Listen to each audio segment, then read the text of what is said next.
அது என்னவோ தெரியலைங்க, எப்போ பாரு சும்மா உட்காந்து டிவி பார்த்துட்ருப்பேன். அப்போல்லாம் யாருமே கால் பண்ண மாட்டாங்க. கரெக்டாக நான் வந்து சரி ஏதாவது வேலை செய்யலாம் அப்படின்னு சொல்லிட்டு கிச்சனுக்குள்ளே போனாலோ இல்லை ஏதாவது வேலை செய்யலான்ட்டு எடுத்தாலோ அப்போ தான் கரெக்டாக யாராவது கால் பண்ணுவாங்க. இல்லைன்னா எங்கேயாவது வெளியே கிளம்பலாம் அப்படின்னு சொல்லிட்டு ஃபோனெல்லாம் பேக்குள்ளே போட்டு வண்டி ஏறி உட்காருவோம், கரெக்டாக கால் வரும்.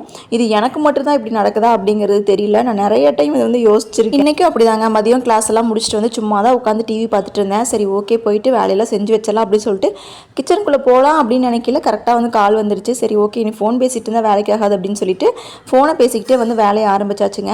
மதியம் லஞ்சுக்கு வச்ச குழம்பு மிச்சம் இருந்துச்சுங்க. சரி அதுக்கு மாவு மட்டும் ஏதாவது கரைச்சிக்கலாம் அப்படின்னு சொல்லிட்டு கோதுமை மாவு கரைச்சிட்டு அதை ரெடி பண்ணி வச்சாச்சுங்க. அடுத்து நெக்ஸ்ட்டு ரசம் வச்சு வெண்டைக்காய் நிறையா இருந்துச்சுங்க, அதை பொரியல் பண்ணிக்கலாம் அப்படின்னு நினச்சேன். அதனால் வெண்டைக்காவும் எடுத்து கட் பண்ணி வச்சாச்சுங்க.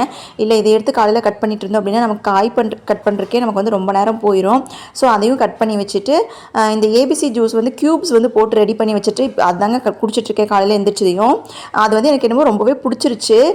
ப்ளைனாக நெல்லிக்காவும் கருவேப்பிலையும் போட்டு அரைக்கிறத விட நெல்லிக்காய், பீட்ரூட்டு, கேரட்டெல்லாம் போட்டு அரைச்சி குடிக்கும்போது இன்னுமே எனக்கு கொஞ்சம் குடிக்கிறக்கும் நல்லா இருக்கிற மாதிரி இருக்குது. அதனால் அதை ரெடி பண்ணி வச்சிடலாம் அப்படின்னு சொல்லிட்டு அதுக்கு வந்து எல்லாமே போட்டு மிக்சியில் போட்டு அரைச்சி ரெடி பண்ணி வச்சாச்சுங்க. இந்த வீக் காயெல்லாம் வாங்கும்போது தேங்காவும் வாங்கிட்டு வந்திருந்தேங்க. ஆல்ரெடி கொஞ்சம் தேங்காய் இருந்துச்சு, அதனால் இது வந்து உடச்சி சொருகி வைக்காமல் இருந்தேன். இன்றைக்கி அந்த வேலையை முடிச்சிடலாம் அப்படின்னு சொல்லிட்டு ஃபுல்லாக தேங்காயெல்லாம் உடச்சி சொருகி அதையும் கொண்டு போய் எல்லாம் ஃப்ரிட்ஜில் வந்து ஸ்டோர் பண்ணி வச்சாச்சுங்க. நான் வந்து எப்போவுமே ஒரு ஃபுல் தேங்காயும் உடச்சேன் அப்படின்னா அதை வந்து ஃபுல்லாகவே சொருகிட்டு ஃப்ரீசரில் வச்சுருவேங்க ஸ்டோர் பண்ணி.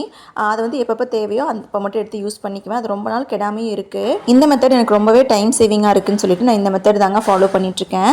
அடுத்து கட் பண்ண காய்கறி எல்லாத்தையுமே கொண்டு போய் வந்து ஃப்ரிட்ஜில் வந்து ஸ்டோர் பண்ணி வச்சாச்சுங்க.